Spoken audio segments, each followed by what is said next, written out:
On m'appellera Zoé, a lancé, bravache, la nièce d'Isabelle Adjani lorsqu'elle a décidé adolescente de devenir à son tour actrice.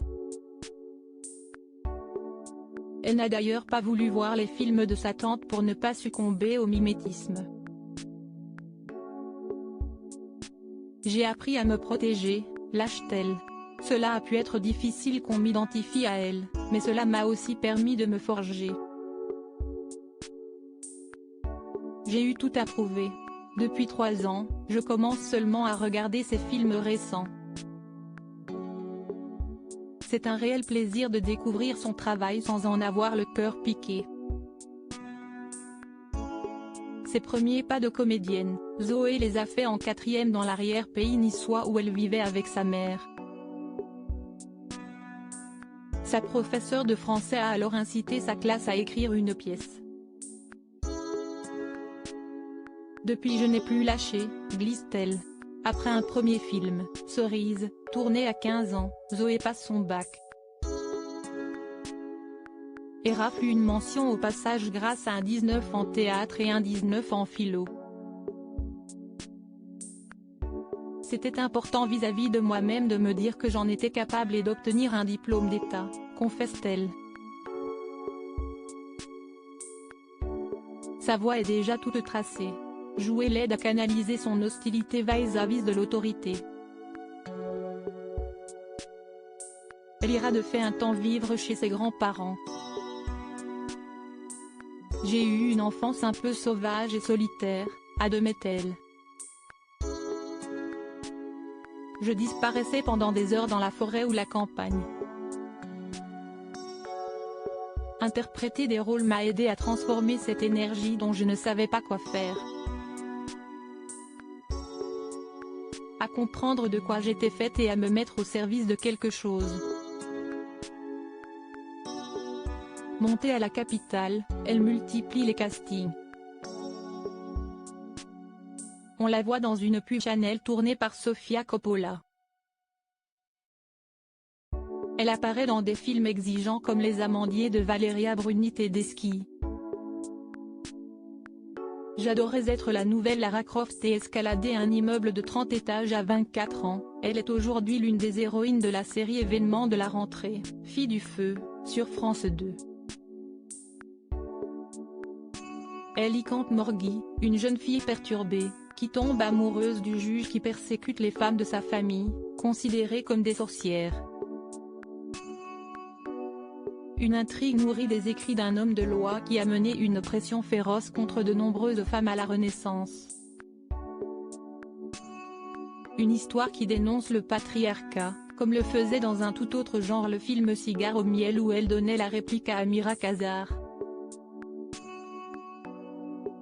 C'est le hasard, je fonctionne au coup de cœur, mais il est vrai que cela m'intéresse de donner ma voix à ce genre de sujet, assure Zoé. Elle se félicite au passage que les jeunes actrices de sa génération bénéficient des avancées conquises par MeToo. Je suis passée entre les mailles du filet, le ménage a commencé à être fait, veut-elle croire. En couple depuis 3 ans avec une éducatrice spécialisée, qui travaille en foyer, la jeune femme assure avoir trouvé son équilibre. Cela m'ouvre un point de vue différent sur le monde. Nous nous enrichissons mutuellement. Zoé est une résiliente, a l'habitude de dire d'elle sa tante Isabelle, qui apprécie sa joie de vivre et son côté solaire, malgré les épreuves. La jeune comédienne a perdu son père lorsqu'elle avait 12 ans. Le frère d'Isabelle Adjani avait débuté comme assistant caméra de Marguerite Duras avant de trouver sa voie dans la photographie. Il est mort à 53 ans, d'une crise cardiaque, après avoir brûlé sa vie par les 2 bouts. Sans jamais trouver l'apaisement.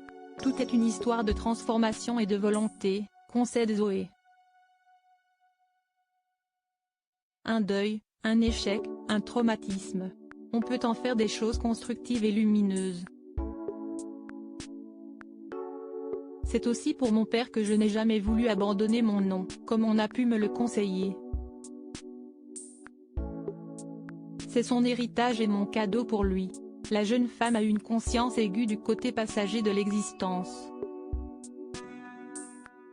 Elle s'est d'ailleurs complètement retrouvée dans la direction d'acteur de Valeria Bruni Tedeschi. Elle nous incite à lâcher prise, à donner tout ce qu'on a et à considérer que le présent est la chose la plus importante qui existe.